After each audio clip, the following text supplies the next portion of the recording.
Ya, baik semuanya, selamat malam. Kami dari kelompok 2 ingin mempresentasikan standar komunikasi data. Berikut adalah anggota kelompoknya kami. Perkenalkan, nama saya Ibnu Bogosani Kaputra, nomor absen 14. Nama saya Eka Dayardian, nomor absen 12. Perkenalkan, nama saya Kade Ananta Adita Mahendra, nomor absen 20. Dan saya Cipriana Luhur, absen 52.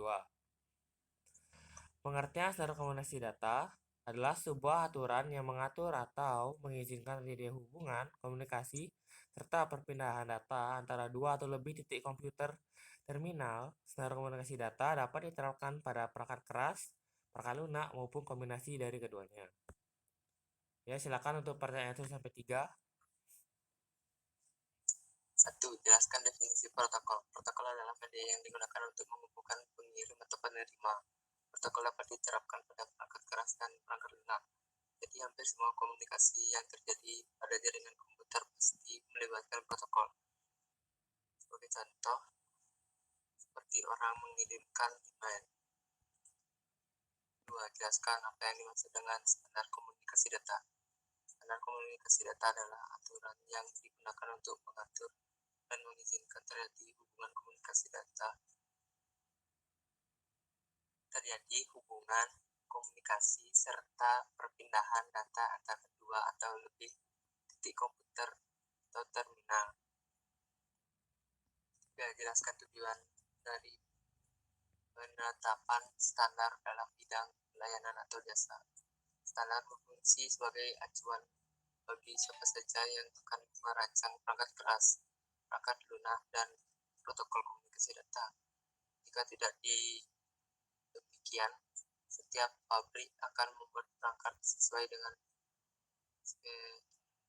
spesifikasi sendiri. Akibatnya, tidak terjadi interoperabilitas apabila dihubungkan dengan perangkat komunikasi yang dibuat oleh perusahaan lain.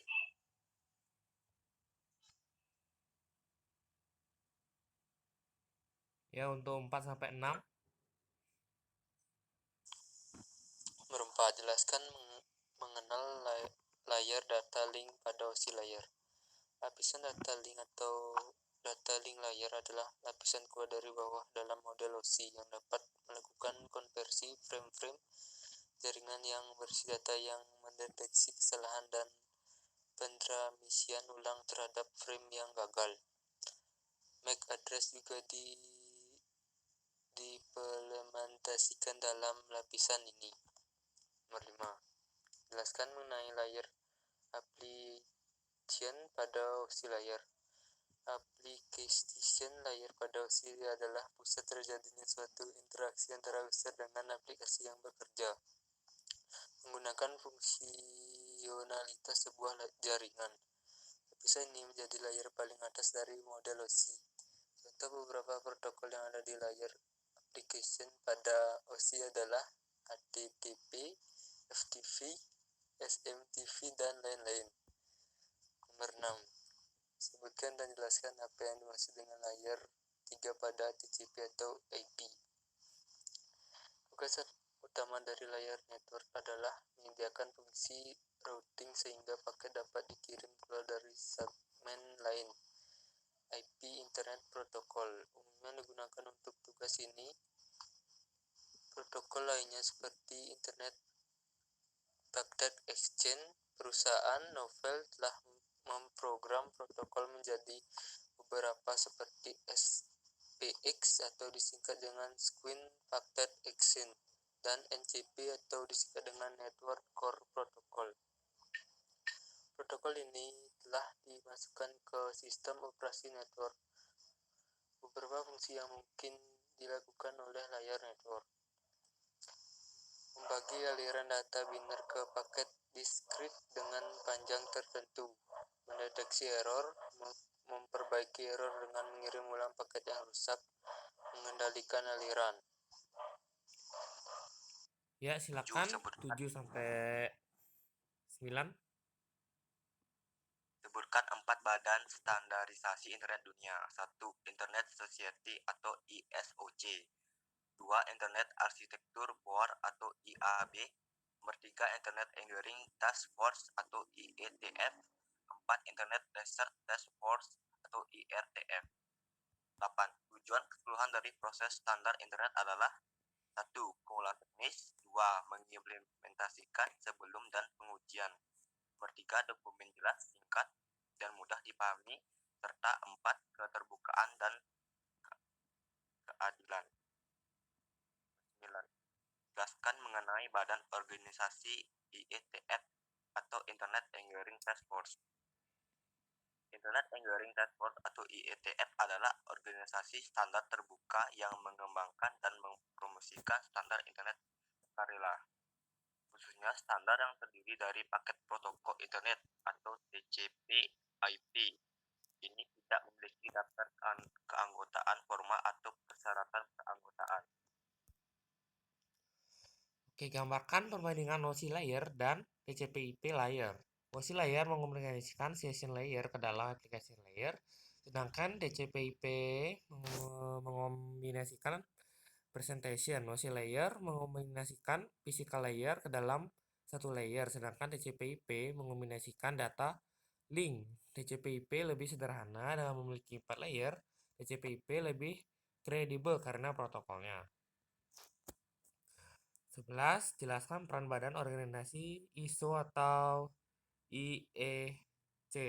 Merupakan sebuah standar internasional dalam sebuah sistem manajemen untuk mengukur mutu organisasi. Maka dari itu, penerapan ISO akan sangat menguntungkan perusahaan Anda dalam meningkatkan kredibilitas perusahaan ataupun meningkatkan sistem manajemen mutu.